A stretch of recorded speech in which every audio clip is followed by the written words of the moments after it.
You touched on this, I'm sorry, a No, few go ahead. moments ago, and that you said there's a disparity.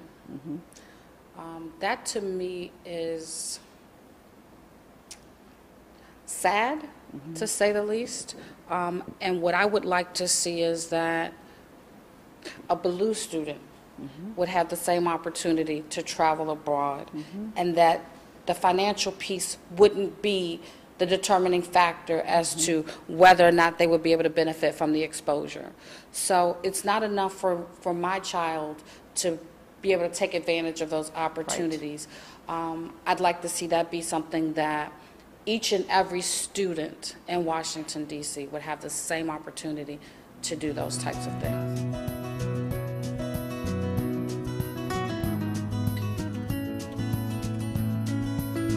You asked a minute ago about the characteristics of great teachers that either we've had or our kids have had. And a big characteristic for me, particularly on the secondary level, is depth of knowledge about the subject. So for instance, English teachers who read real literature with our students and open their eyes to great literature, you know, are priceless. Or history teachers who delve into primary source materials. Right. Or science teachers who do experiments with kids. And I don't know whether is the curriculum moving in that kind of a direction, studying, you know, reading books as opposed to reading readers with excerpts. I mean, do you know? Well, it's we're looking at that, to be very honest with you. Our teachers are asking for more content help, so I think that's a good thing, because I think that they're recognizing that maybe there's some other resources that we need to be providing them where this is concerned. We're trying to develop what's called like a toolkit, if you will, for content areas, so that teachers are, when they need this kind of help, there's a place for them to go to look for it. But in addition, the school system is also working on developing a pretty high-end professional development platform. We've been working with a foundation to develop. So as teachers are being observed or they're being evaluated, you know, after giving the feedback, they'll be able to go to this piece of technology and say, what does that really look like? What does a good teacher really look like doing that? If that's something that I need help on, and be able to click on the platform and a video will come up to show one of DCPS's finest teaching the lesson that teacher needs. So that is probably about a year or two in the making, but we are very excited about that because we think our teachers deserve that. In the meantime, we've got other professional development opportunities planned for them, but we are in response to that. So if a science teacher is saying, you know, who's doing this lesson well or who's doing this unit well, we want to be able to hook those people up in some kind of professional learning community. So that's something we've got planned for next year, that once a month our science teachers can come together and talk about what's working and what's not working, or our English teachers could come together. And so that's the kind of thing that we're looking to start next year a lot more purposefully. This year was to get the teaching and learning framework out so that everybody kind of understood what the strong pedagogy was that we were looking for and what's a good teacher look like. And then based on that, now how can we get you together as teachers that you can learn from one another, and then how can we assist you in that process? So you've tapped on a lot of things that we're moving toward. Those things sound great. My question though is about the curriculum itself. Right. And you know, whether it's kind of moving in a survey, easily testable direction, or in a more kind of in-depth. I mean, the phrase habits of mind comes from the Coalition for Essential Schools that has a deep but narrow curriculum. Right.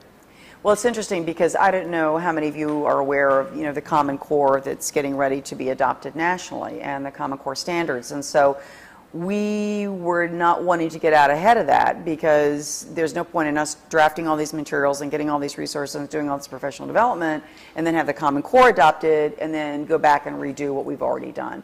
So that we are being told those will be the Common Core standards in all subject areas. And then from that, the assessments will be drawn. But the whole idea between the Common Core is to, if you looked at the total number of standards that any school district has across the nation, and I've worked in 4 of them, you probably have hundreds and hundreds and hundreds and hundreds of standards in one grade level. And what the national folks are telling us is it's fewer but deeper and not as many and shallow. So to your point. And so I think that when we've been working with people around the nation, we've been participating in the consortium. And so that's one of the things that we are looking, what is it going to look like? And then how deep is it going to go? How is that going to drive assessment? And how is that going to drive professional development? So that's something that we are taking into consideration.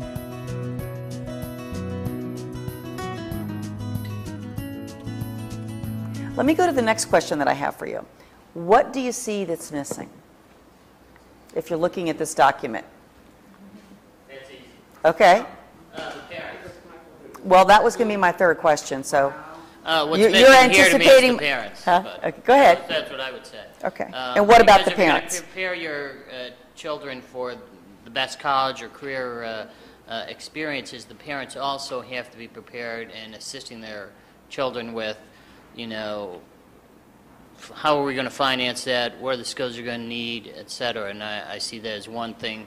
For example, at the high school where my daughter goes, I don't think that we're helping the parents enough to let them know about the array of opportunities that are available. And I think it's sort of, we have a history of certain routes and we tend to go that way. So I'm hopeful we can help our parents more prepare our kids. So what I hear you saying, I just want to make sure that I'm correct on that. What I hear you saying is that not only how would DCPS support our students, if you will, across here, but how could DCPS support our parents? Exactly. I hear from parents all the time they can't afford perhaps to go to one university because they think they won't get enough money. But usually they can get just as much financing there as the college that they might choose otherwise. So I would Thank you for urge that. you to that. Thank you for that. We will add that. Good point. Just while they're in, middle and high school, I somehow think sometimes there's a disconnect between parents and teachers. Maybe it's an issue with the parent and their working schedule. They can't always be at the school to conference with the teachers. And I always think, is there a way technology-wise that you can kind of bridge that gap so that, you don't get the failing progress notice, Right. toward the middle Right. of the Right. of the period, where you kind of can track their progress. What I'm thinking about, I could go to a website, log in a secure manner, and see my son's progress. Right. Throughout the, whether it's the second day or the third week or the fifth month. I should be able to chart his or her progress. And I think that'd be helpful. And also, I just want to touch on something that someone else said, is exposure. We have so many kids across this country that come here to learn. This is the nation's capital. We have so many museums, so many universities, so much exposure. And somehow I think there's partnerships that can be made with DCPS and all the museums, all the law offices, Google. There's so much here that we can expose our Take children more to. advantage of. Thank you.